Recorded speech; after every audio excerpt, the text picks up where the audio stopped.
morning. Okay, should I be like in class, like you guys just move up? It's not enough of you. Good morning. I'm so happy you guys are here to learn more about LEAP Innovations and our work. We are in Chicago. I'm actually a Chicagoan, born and bred, Southsider, Chicago Public Schools graduate. Both my parents were educators in Chicago Public Schools. And the last thing I thought I was going to do was education, actually, by the way. But you know, I think what happens is we all kind of grow up and become our parents. So I'm just really thankful to be able to do the work that we're doing that's helping to create more equity and access for kids. So I'm going to walk through our story and our program. First of all, you know, Chicago, third largest school district in the country. A lot of successes out of Chicago this year we're really proud of. 77% graduation rate, which is the highest it's ever been. I think they're on track to get to 80% in 2 years.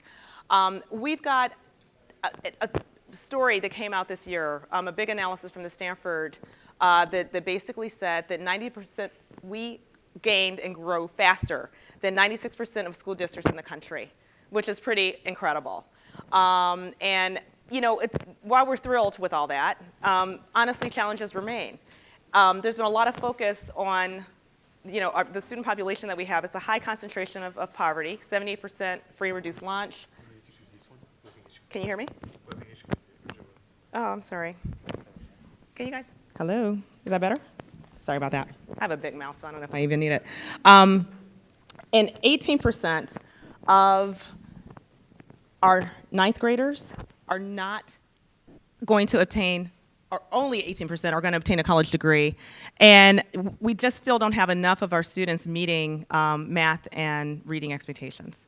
So this is where we kind of came in, and you know, and you guys already know these statistics, right? Like there's a lot of discussion about graduation rates, but kids are still not prepared when they do get to college.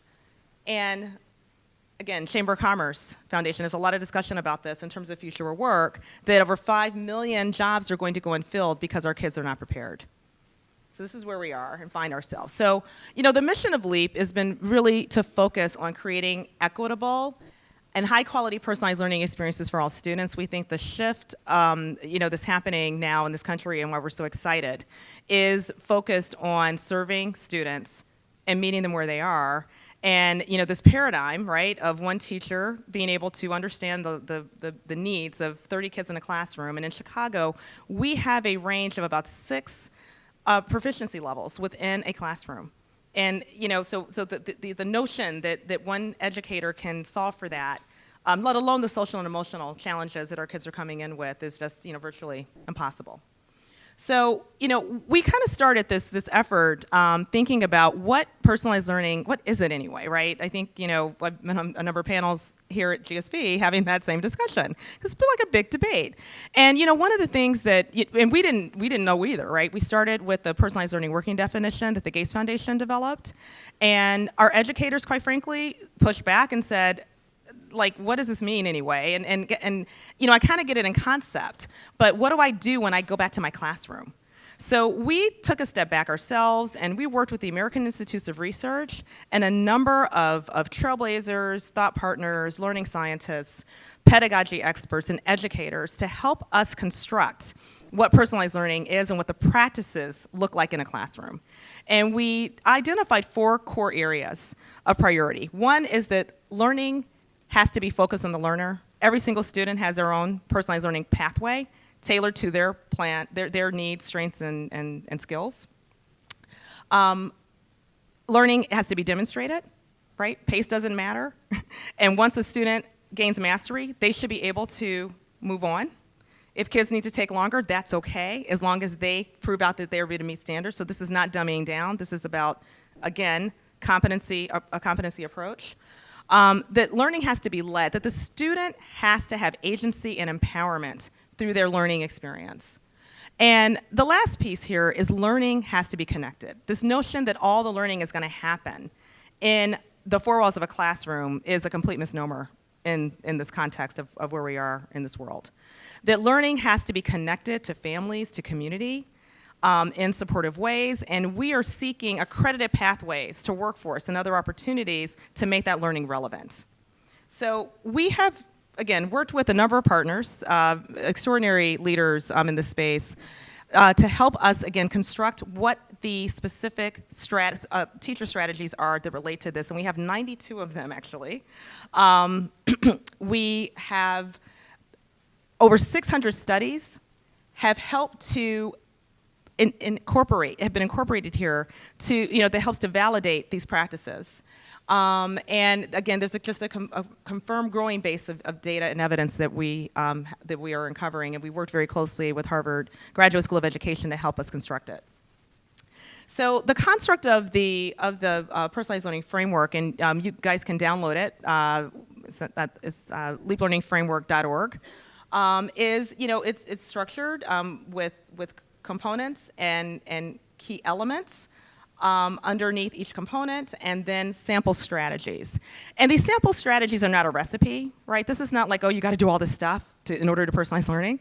It really is. It's a framework that provides the educator a roadmap and helps the educator determine what types of strategies can they apply or should they apply in the context of the needs of their students. We have used this framework as the foundation for all of our work in Chicago, and starting now a bit more across the country. So it is the basis for all of our professional development. We have an extensive professional development construct. We trained over 1,800 educators in Chicago so far. We have a classroom innovation effort where we pilot. We have a pilot program. This is an 18-month program with educators I'll talk to you about. We have 85 school teams across Chicago, 60 that have piloted new tools, new practices, and models. And we have a whole school redesign program in partnership with Next Generation Learning Challenges, where we have worked with 22 schools to convert their models to a whole school model.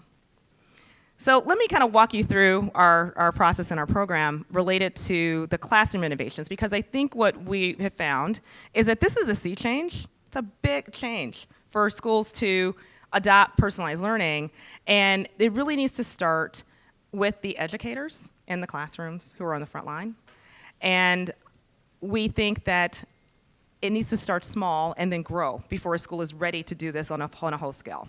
So usually what happens is, our educators will approach us and say, I've got students that are reading at the 6th grade level to the 9th grade level and everywhere in between. How do I start? How do I begin? Or educators who say they want to understand how to personalize learning, but I don't know where to start. So we have a pilot experience, and we've structured this from a focus of bottoms up, because we just don't believe the top down. And we work with a big school district that does a lot of top down. It never works, right? The sustainable change that's going to happen is from the ground, right? Where the real work is happening. And so we have structured our program such that school teams will partner with us within a grade band, either K to 2, 3 to 5, or 6 to 8. And now we're starting at freshman, 9th grade this year. And they will pick a subject area in literacy or in math. And there's a process in which we are exposing them first around the mind shift of what it means to personalize learning. I mean, many educators start with, yep, I know my kids, I'm personalizing learning. And as we go through and unpack the process of what it means to really understand where your students are, to really understand their context. Some of those initial thoughts start to break down pretty quickly. They then go through a 6-month PD training as a team and with their principal. It is required that the principal participates, because the last thing we want is for teachers to have this experience and then go back to their classroom and not have support. So that's a critical part of this process. And they go through a 6-month training program where they're thinking through the challenges that they're facing in either math or literacy, where are the gaps, and then how do we think about redesigning our classrooms and our experience around those gaps and leveraging which strategies would make sense for us. And so what they develop is a plan that they're then going to implement for an entire school year. At the same time, LEAP is we're curating solutions, and we are curating EdTech solutions. There's been a lot of discussion about, is personalized learning technology? No. In fact, before our school teams even think about technology, They are thinking about practice first and foremost. So we curate and bring the best tools to them, and then they get to select one to incorporate with their strategy and their plan, and then they pilot for the full school year, and we're giving them lots of feedback and information. Then we are doing a lot of evaluation and then reporting out. So let me walk you through this process. Again, first, principals and teachers are first co-designing around their challenge. And how do they think about redesigning their classrooms? We have a professional development arc that, and I guess I kind of explained this already in my process, but there's an immersion around the Leap Learning Framework, and what's really great is that in Chicago we have now so many schools that are doing this and are at different phases, and some of them are even advanced phases. There's an opportunity for a community of practice that has developed where they are learning from other practitioners and going out to see other schools to really understand the process and the arc of how this can happen for their personalized learning pathway. In terms of the curation, which I'll talk on, we have over 100 edtech companies that apply to come to Chicago every year. And one of the reasons why I wanted to start LEAP is because I want, I think the technology is really important, honestly, to scale and to give educators the data necessary to target learning in a more precise way. But at the end of the day, it doesn't matter if the educators aren't prepared or ready or thinking about the strategy of which they're trying to deploy. Technology for technology's sake doesn't matter. And the other piece of it is that I was finding is that the tech companies, all well-intended, are not developing close enough to the needs of our students and our kids. And so what this process does is it gives feedback to those tech companies on what they need to do differently to better serve. And we believe that the edtechs honestly need to prove and deserve to get in front of our kids. So we have a national curation team of extraordinary leaders in learning science, pedagogy experts, educators, and folks who can evaluate these organizations.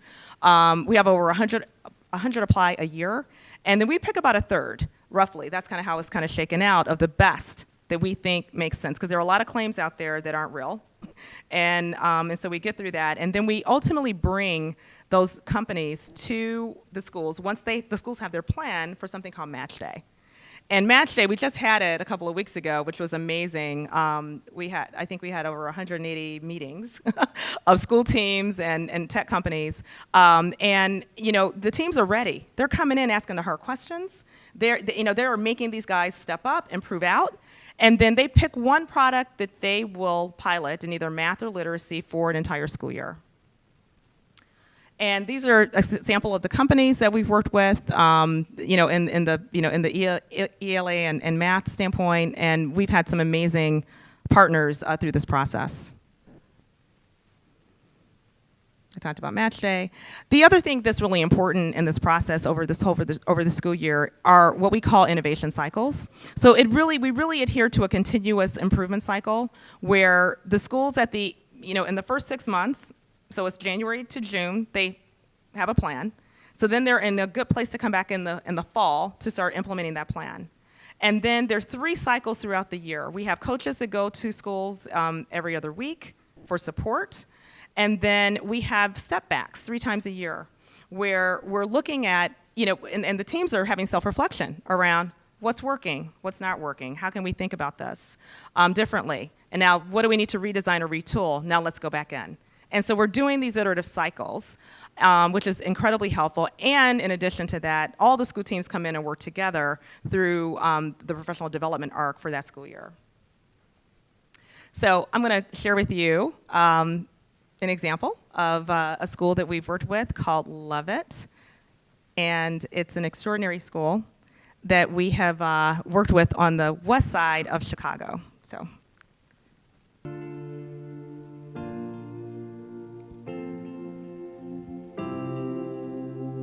We're seeing our vision come to life, and now we're able to get them to do so much more now because they truly love learning. We're trying to break that mold of a conventional sitting in desk, sitting quietly. We want the kids engaged in activities that they're interested in. If I could summarize what Lockett was before, the word I would use is compliance. Before they would come to school, and the first thing that they were required to do is sit down and fold your hands and get ready to receive instruction. Whereas now they have an understanding of their own goals. The why comes from the student now. A lot of people say, what's so special about the personalization? It's personalized. It fits that student. Each student has its own path, and they get their own way to show that they can do it. Specifically, I've seen kids boosted confidence. These are reluctant students. They're reluctant to speak out in class at the beginning of the year. Now they don't mind sharing out. Now they don't even mind teaching their own class. To me, that is amazing. We no longer have the discipline problems that we had before. We had about a little over 100 suspensions last year by this point. This year we only have 6. You know, when you say how has it changed, wow. A lot. I mean, attendance has been, I think this year I've had the highest attendance in all the years that I've taught. These kids come to school sick. I'm like, you came to school sick? I'm not staying home, I'm not missing. So to hear a student say, I want to be here, and our phrase is for the kids to love it and love it, that's exactly what we see. You can do this. We need to start trusting kids. If you've established relationships with kids, kids know their expectations, and you truly personalize learning, and I'm not talking about software, I mean talking about knowing your students and conferencing your students, they'll be successful. So I think the biggest thing is trusting yourselves. Like trusting yourselves and trusting your students, and getting out of the way. So the principal at the school, the former principal at the school, Dr. Haney, as he was going through this process, we worked with Lockett for about 3 years, actually. They went through our pilot network program for a couple of years, and they went through Breakthrough Schools. And he said what was transformative, not only the discipline problems, right, is that he said he reminded us, this process has reminded us that kids will achieve at the expectation level that we set for them. And so that is a key driver. And we're seeing this kind of transformation happening across our city in our portfolio. And this school was rated a 3 and has gone up to a 1+ school, which is the highest rating in Chicago Public Schools. And it's, again, high poverty, tough neighborhood, and it can happen. So we are thrilled that, we have a data sharing agreement with Chicago Public Schools. And while we know that there are very important metrics that we need to be looking at regarding this, and we're evolving and working with partners to help us think about what those are, the district is still adhering, to standardized performance tests. And so our data has been pretty good. We, on the literacy side, we have 2.94 RIT gain, which is about 13 percentile points higher than the average Chicago Public Schools student in literacy. And this is on top of the gain, right, that the Stanford study has reflected on. So we are really encouraged by some of these early results, but we have a lot to do. I'm going to talk about, again, the reporting arc that we provide to schools. We also have built survey tools based on the Leap Learning Framework. So, there's a survey of practice that we start with educators, where they can kind of benchmark themselves on kind of where they are along the personalized learning schema. We built that with, again, AIR, and we have anchors on growth of personalization. We are, giving them EdTech data also. So we are tracking pretty much every day what kids are doing on their product. Is fascinating too, where in some cases we've seen some classrooms keeping kids on the computer too long. And again, this whole misnomer that personalized learning is keeping kids on tech is not the goal. And so we've really been able to get deep on implementation and implementation fidelity on the practice side, as well as the technology adoption side. And then I mentioned the milestone level reports that we provide during those continuous improvement cycles. Again, in terms of the survey construct that we have built with AIR, we have, really have identified validated measures of growth around personalization. We have I think about 11 schools across 11 states that are actually using our surveys. These survey tools are free. That we provide, and would love it if you all would want to participate because it's helping us to get better understanding of personalized learning practice and helping to inform that practice so we can really evolve and get to something that we think makes sense, and what indicators are really driving good practice. CERPE, the Center for Reinventing Public Education, actually just did a study on a national teacher sample on their practice of personalized learning and used our survey tools, as well as INACOL. And I think that study is going to be coming out in May. Is May? Thank you. In May. So we are very, we're very thrilled with this, and we would love it if any of your schools or your districts would like to participate in this. We provide reports, and we can do pre and post.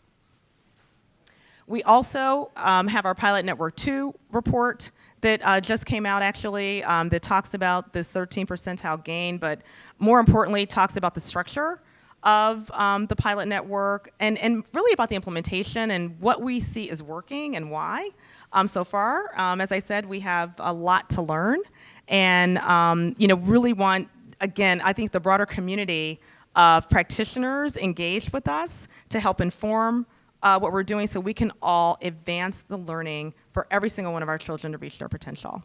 So I think we've got time for questions. Yes. Thank you so much. So exciting. I'd be really interested in what you see as some of the top challenges from a policy perspective or school culture, or what are the things that you see as the most challenging? Yeah. So yes, policy, culture, so a couple of things. So one, we were, again, very fortunate that just through years of work with Chicago Public Schools, I had, a pretty close relationship with the administration. And so we have autonomy. So in Chicago Public Schools. So every principal has their own decision power and budget control, right, to make their decisions. So, one of this was just getting CPS to say, yep, we think this could make some sense. Principals opt in, and we really work with principals. So it really comes down to the change management, honestly, of the leadership at the school level that is willing to put in the kind of effort and focus to make this happen, and to work collaboratively and respectfully with their teachers to co-design and engage this process. So and it has implications on scheduling. As you can imagine, it has implications on professional learning that they're doing, and within the organization, co-teaching models. So it's a very important process, but we are really focused on the ground level. Yes. Any others? All right. Well, thank you all very much.